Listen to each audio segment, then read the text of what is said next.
ኢትዮጵያዊው ማህሌታይ የዜማ ደራሲና ሊቅ ቅዱስ ያሬድ ድንቅ ተጋድሎውን ፈጽሞ ወደ ሰማያዊት ኢየሩሳሌም የገባበት ዕለት ግንቦት 11 የከበረች እንደመሆኗ ቅድስት ቤተክርስቲያናችን በድምቀት ታከብረዋለች። እንኳን ለታላቁ ሊቅ ለቅዱስ ያሬድ ዓመታዊ በዓል በሰላም አደረሳችሁ አደረሰን። ዛሬም የቅዱስ ያሬድን ታሪክ በጥልቀት እንመለከታለን። እስከ መጨረሻው አብራችሁኝ ሁኑ።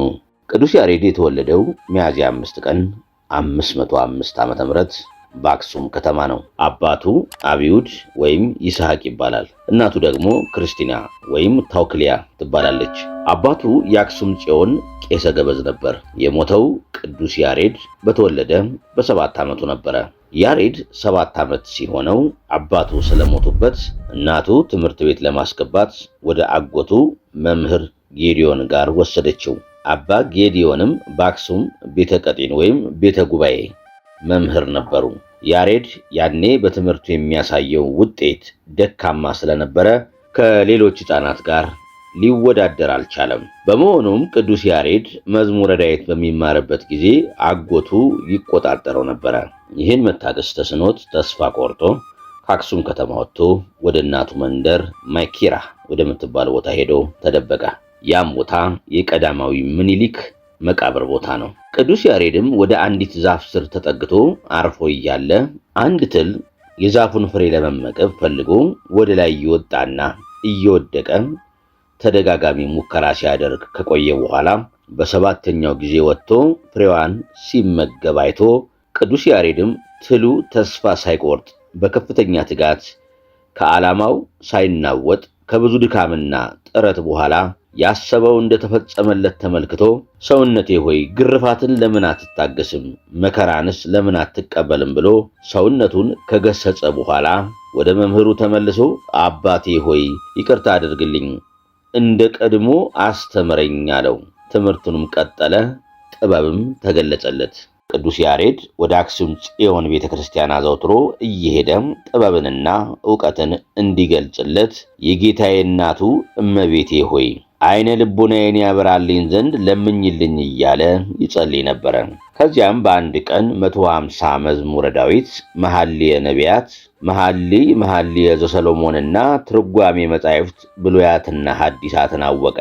በዚያን ዘመን ድምፁን ከፍ አድርጎ እግዚአብሔርን የሚያመሰግኑበት ዜማ አልነበረም። ቀስ ብሎ እንደ ውርድ ንባብ እያዜሙ ያመሰግኑ ነበር እንጂ። እግዚአብሔርም በያሬድ ቃልና ከፍ ባለ ዜማ መመስገን በወደደ ጊዜ ኅዳር 5 ቀን 527 ዓመተ ምህረት በኤዶም ገነት በሥላሴ አምሳል 3 አዕዋፍን ወደ እርሱ ላከ። እነርሱም በግዕዝ፣ በዕዝል፣ በአራራይ ዜማ እንደዚሁ በአብ በወልድ በመንፈስ ቅዱስ ይመሰላሉ። 3ቱ አዕዋፍ ቅዱስ ያሬድ በቆመበት ቦታ ፊት ለፊት በአየር ላይ ቆመው መንፈስ ቅዱስ በወፍ ተመስሎ ለቅዱስ ያሬድ ዜማ ሲገልጹለት የተመሰገንክና የተከበርክ ያሬድ ሆይ አንተን የተሸከመች ማኅፀን የተመሰገነች ናት፣ አንተን ያሳደጉ ጡቶችም የተመሰገኑ ናቸው አለችው። ቅዱስ ያሬድም ይህን ቃል በሰማ ጊዜ ወደ ሰማይ ተመልክቶ እናንተ በሰው አንደበት የምትናገሩ ወፎች ከወዴት መጣችሁ አላቸው። ከሦስቱ አንዲቱ እንዲህ ስትል ተናገረችው፣ ከኤዶም ገነት ወደ አንተ ተልከን ሲሆን ይኸውም ከ24ቱ ካህናተ ሰማይ ማህሌትን ትማር ዘንድ ልነግርህ መጣን አሉት። ከዚያም ቅዱሳን መላእክት በዜማ ወደሚያመሰግኑባት ወደ ሰማያዊት ኢየሩሳሌም በአካል ተነጠቀ። በዚያም መላእክት ሰማያውያንና ምድራውያን ደቂቀ አዳምን የፈጠረ እግዚአብሔርን በማህሌት በቅኔ በከፍተኛ ድምፅ ያለማቋረጥ በመንበሩ ዙሪያ ሆነው ሲያመሰግኑት በሰማ ጊዜ ካለበት ስፍራ ተነስቶ እነርሱ ወዳሉበት ቦታ ሊገባ ወደደ። ነገር ግን አልተቻለውም። ከዚያም በኋላ እነዚያ አዕዋፋት ወደ እርሱ ተመልሰው ያሬድ ሆይ የሰማኸውን አስተውለዋልን? ብለው ጠየቁት።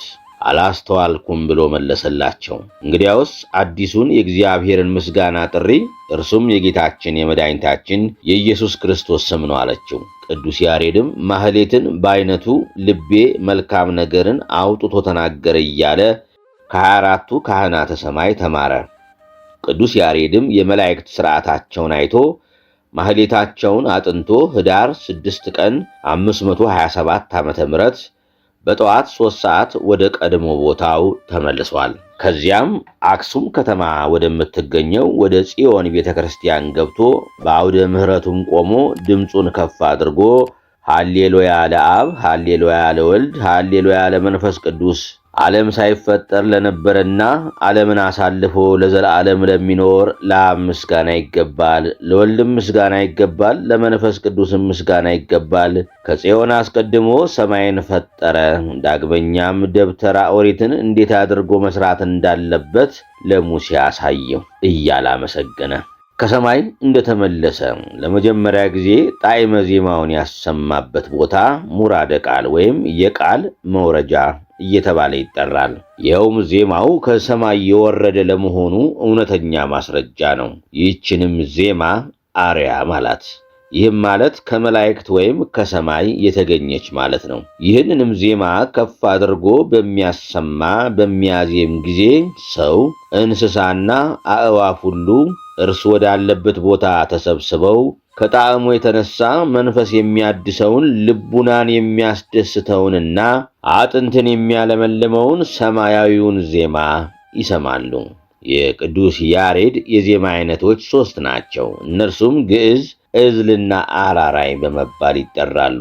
3ቱም የዜማ አይነቶች ምንጊዜም ሕያዋን ሆነው በቤተ ክርስቲያን ሰፊ አገልግሎት ድርሻ አላቸው። 3ቱም ዜማዎች መጽሐፍት ቅዱሳዊ ምሳሌና ትርጉም አላቸው። የዜማዎቹ 3ነት የምስጢረ ሥላሴ ምሳሌ ሲሆኑ ለአንድ አገልግሎት ምስጋና መዋላቸው ደግሞ የሥላሴን አንድነት ያስረዳል። ግዕዝ ማለት በመጀመሪያ ነፃ ወጣ ማለት ሲሆን በዜማነቱ ሲተረጎም ስልቱ የቀና ርቱ ቀጥ ያለ ጠንካራ ማለት ይሆናል።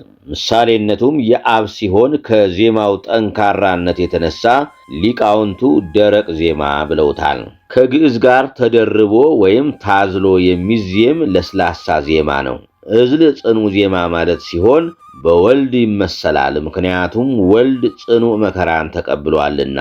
አራራይ የሚያራራ የሚያሳዝንና ልብን የሚመስጥ ቀጠን ያለ ዜማ ነው። በመንፈስ ቅዱስ ይመሰላል። ሐዋርያትን ከበዓለ ጴንጠቆስጤ ወይም ከበዓለ ጰራቅሊጦስ በኋላ ያረጋጋ ያጽናናና ጥባት ወይም ድፍረት የሰጣቸው እግዚአብሔር መንፈስ ቅዱስ ነውና። የሐዋርያት ሥራ ምዕራፍ 2 ቁጥር 1፣ ዮሐንስ ወንጌል ምዕራፍ 15 ቁጥር 26። በዚህም መሠረት በቤተ ክርስቲያን የሚቀርበው ምስጋና በሙሉ በሦስቱ የዜማ አይነቶች ነው። ከዚህ የሚወጣ ዜማ ያለው ዝማሬ በቤተ ክርስቲያን የለም፣ ቢኖርም የቤተ ክርስቲያን አይደለም። ማንኛውም ሰው በቤተ ክርስቲያን መዝሙር የሚያቀርበው የቅዱስ ያሬድ የዜማ ምልክቶችና አይነቶች ተከትሎ ነው። ከሦስቱም የዜማ አይነቶች ወጣ ዜማ ፈጽሞ ተቀባይነት የለውም። ከዚህ በኋላ ቅዱስ ያሬድ 5 የዜማ መጻሕፍትን ማለትም ድጓ፣ ጾመ ድጓ፣ ምዕራፍ፣ ዝማሬና መዋሥዕት ደረሰ። ከደረሳቸው የዜማ መጻሕፍትም ውስጥ ትልቁ ድጓ ነው። በ3ም ይከፈላል። የዮሐንስ አስተምህሮና ፋሲካም ይባላሉ። በንባባት ብቻ ይቀደስባቸው የነበሩትን የ14ቱ ቅዳሴያት ዜማ ባለቤት ቅዱስ ያሬድ ነው። ዝማሬም በ5 ይከፈላል። ህብስት፣ ጽዋ፣ መንፈስ፣ አኮቴትና ምስጢር ይባላል። የቅዱስ ያሬድ ድርሰቶችን ስንመለከት ድጓ ማለት ስብስብ ሲሆን ስያሜውን ያገኘበት ምክንያት የዓመቱ በዓላትና የሳምንታት መዝሙራት ተሰብስበውና ተከማችተው ስለሚገኙ ነው። ድጓ ከብሉይ ከሐዲስ ከአዋልድ መጻሕፍት ስለሚጠቀስ የጌታችን ኢየሱስ ክርስቶስን፣ የእመቤታችን የድንግል ማርያምን፣ የመላእክትን፣ የነቢያትንና የሐዋርያትን፣ የጻድቃን የሰማዕታትን ክብር ይናገራልና።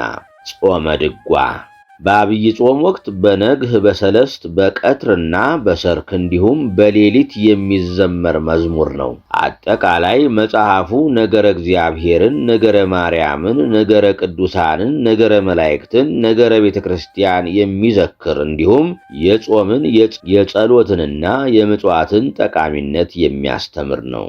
ምዕራፍ ምዕራፍ ማለት ማረፊያ ማለት ነው። የተደረሰውም በጠለምት ነው። የምዕራፍ መጽሐፍ ይዘት የዘወትርና የጾም ምዕራፍ ተብሎ በሁለት ክፍል የተከፈለ ሲሆን የዘወትር ምዕራፍ ዓመቱ ሳይጠብቅ በዓመቱ ውስጥ ባሉት ሳምንታትና በዓላት ወቅቱን እየጠበቀ በአገልግሎት ላይ የሚውል ነው። የጾም ምዕራፍ የሚባለው ደግሞ በጾመ አርባና በአንዳንድ የምህላ ቀኖች የሚዘመር ነው።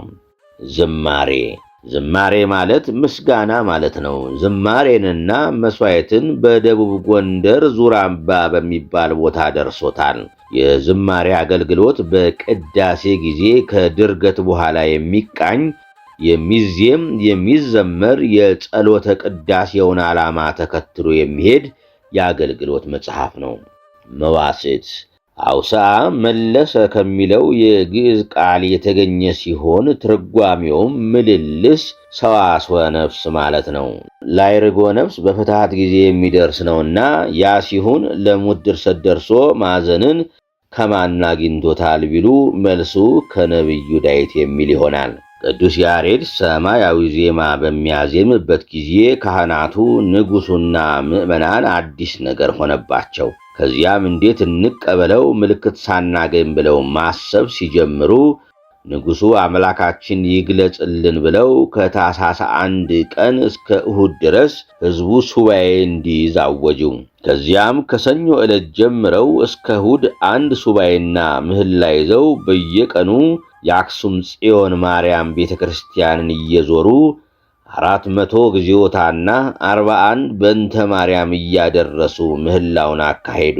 በሰባተኛው ቀን እሁድ ምህላውን ጨርሰው ሲያሳርጉ ጌታ በዕለተ ዓርብ እንደተሰቀለ ሆኖ በአክሱም ጽዮን ማርያም ቤተ ክርስቲያን ጉልላት ላይ ተገለጸ። ከዚህም አያይዞ ቅዱስ ያሬድ በነቢያት ትንቢት የተነገረለትና በመስቀሉ ላይ የተቸነከረው ጌታ መላእክትና የመላእክት አለቆች አመሰገኑት፣ እኛም እርሱ መድኃኒት እንደሆነ እንናገራለን በማለት ነገረ መስቀሉን በማውሳት የወልድ ምሳሌ በሆነው በዕዝል ዜማ ዘመረ። በዚህ በተገለጸው ምስክርነት መሠረት ዜማው ከእግዚአብሔር ዘንድ የተሰጠ መሆኑ ታምኖ ከዚያኑ ዕለት ጀምሮ የቅዱስ ያሬድ ዜማ የኢትዮጵያ ኦርቶዶክስ ተዋሕዶ ቤተ ክርስቲያን መደበኛ መገልገያ ሆነ። ቅዱስ ያሬድ ሙራደ ቃል በተባለ ቦታ ሆኖ ድምፁን ከፍ አድርጎ ሲያዜም ንጉሡ አፄ ገብረ መስቀል ከነሰራዊቶቻቸው፣ ንግሥቲቱ ከነደንገጥሮቿ፣ መሳፍንቱ፣ መኳንንቱ፣ ሊቃውንቱና ካህናቱ እየመጡ ያዳምጡ ነበረ። በተጨማሪም ቅዱስ ያሬድ በግዕዝ በዕዝልና በአራራይ ዜማ ዝማሜ እየደረሰ እያለ ንጉሥ አፄ ገብረ መስቀል ተገኝተው ነበረ። በዜማው ተመስጦ ዓይኑን እያዩ እንደ እርሱ ዘምማለሁ ብለው በያዙት የብረት ዘንግ ሳያውቁ ቅዱስ ያሬድ እግር ላይ ቸከሉት። ሁለቱም በተመስጦ ስለነበሩ የሆነውን ነገር አላስተዋሉም ነበር። ዜማው አብቅቶ ሁለቱም ከተመስጧቸው ሲነቁ የቅዱስ ያሬድ እግር ዘንጋቸው ተሰክቶበት ብዙ ደም ፈሶት ነበረ። ንጉሡም ደንግጠው እጅግም አዝነው ደምህን አፍስሻለሁና የምትፈልገውን ማንኛውም ነገር ጠይቀኝ እሰጥሃለሁ ሲሉ ቃል ገቡለት። ቅዱስ ያሬድም የምለምነው አንድ ነገር እርሱም እስካሁን እግዚአብሔር በፈቀደልኝ መሠረት በዚህ ከተማ ከእርሶ ጋር ቆይቻለሁ፣ ብዙ ደቀ መዛሙርትም ተክቻለሁ። ከእንግዲህ በኋላ የቀረኝን ዘመን በጸሎትና በብሕትውና መኖር እንድችል ከከተማው ራቅ ወዳለ ቦታ ሄጄ ፈጣሪዬን ማገልገል እፈልጋለሁ ብሎ የንጉሡን ፈቃድ ጠየቀ። አፄ ገብረ መስቀልም የቅዱስ ያሬድን ቃል ሰምተው በዚያኑም በገቡለት ቃል መሠረት ፈቀዱለት። ከዚያም ጉዞውን ወደ ደቡብ አቅጣጫ ወደ ሰሜን ተራሮች አደረገ። በዚያም አሁን በስሙ የታነጸው ቤተ ክርስቲያን ባለበት ቦታ ላይ በምናኔ ተወስኖ ፈጣሪውን በብሕትውና እያገለገለ ኖረ። ምናኔ ደብረ ሐዊ ከተባለው ተራራ ላይ ብዙ ዓመታትን ካሳለፈ በኋላ በጸለምት ዋሻ በአንዱ ግንቦት 11 ቀን በ571 ዓመተ ምህረት ተሰወረ። የእግዚአብሔር ቸርነት፣ የእመቤታችን አማላጅነት፣ የቅዱሳን ተራዳይነት አይለየን። አሜን።